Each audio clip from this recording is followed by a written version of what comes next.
The Telecollaborative Planner. This is an example of a telecollaborative planner that you might fill in when you are running your own telecollaborative project. This is just an example, so don't sweat the details here. If there's something you don't quite understand, it's probably okay. And if you don't fill in every detail, that's okay too. But generally speaking, these are the kinds of things you will need if you are planning your own telecollaborative project and you are going to invite in other participants into your project. So of course you'll need a title, and you'll need the names of the authors and whatever organization is sponsoring this. That may just be you or your school, and ways to contact the authors of the telecollaborative project. You'll want a brief project summary.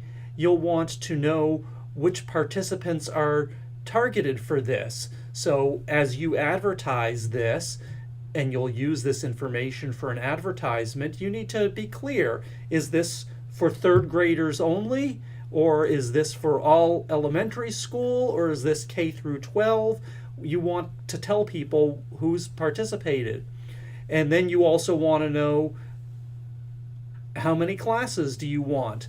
Often when you're starting, you're going to keep it rather small, but for some projects, they can be growing to rather large amounts, and maybe at some point you will want to have 10, 20 classes participating in your project. Depends on the project. Are there specific locations that you are looking for? If you're trying to do a global collaboration, it doesn't help if everybody's from New Jersey. So you'll want to connect with whoever it is that you want to connect with. And are there any special characteristics of these classrooms? Do you want classrooms that speak certain languages? Do you want classrooms that have certain capabilities, whatever it might be? And this is related to what's missing from your classroom. And then recruiting. How are you going to recruit? Where are you going to post your information? When are you going to post it? Set a deadline so people can register for this. So when are they going to have to register? Then how do they contact you? So there's going to be a coordinator who coordinates this, and they need an email address. You'll probably create a web page for your project. That's great to have a central location for everybody. Again, if there's an organization involved, you might list that.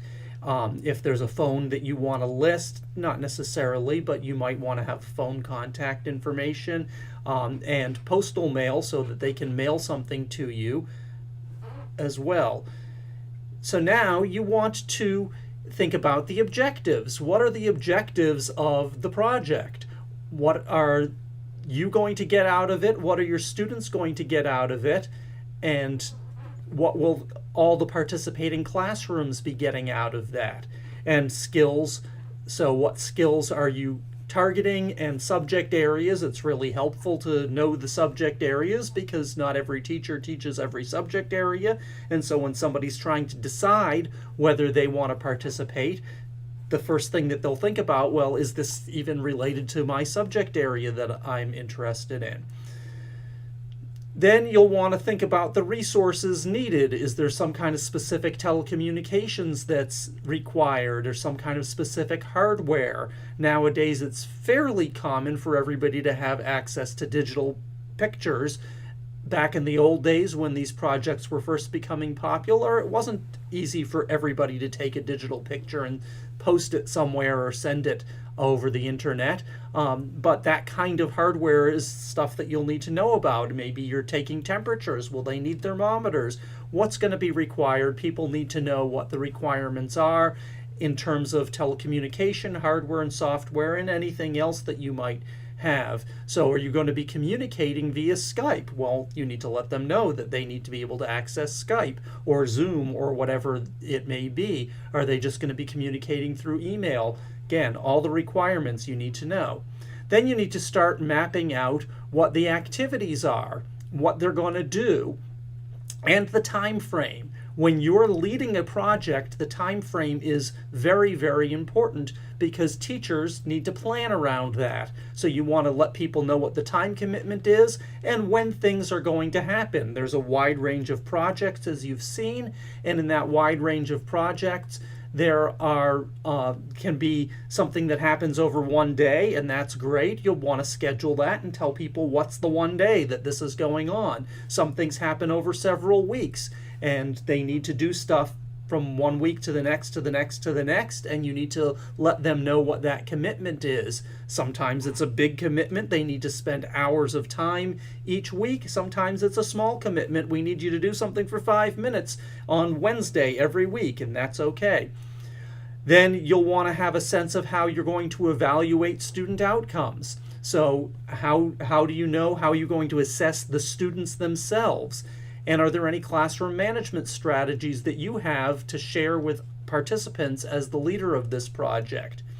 Then when we get down to the project evaluation, this is based on whether you want to do the project again and how you will know what needs to be improved for the project. So how are you going to evaluate the project? This isn't about evaluating the students. That's a different set of criteria. This is about evaluating the project. Did the project work? How are you going to collect that information? So who's going to do it? What kind of format is it? Is you just going to send out a survey? Sometimes just a survey of the teachers who participated is fine. Sometimes you need more than that. You want to know if you met your objectives for the project. And then finally, how to register, where, when, deadline, and other information.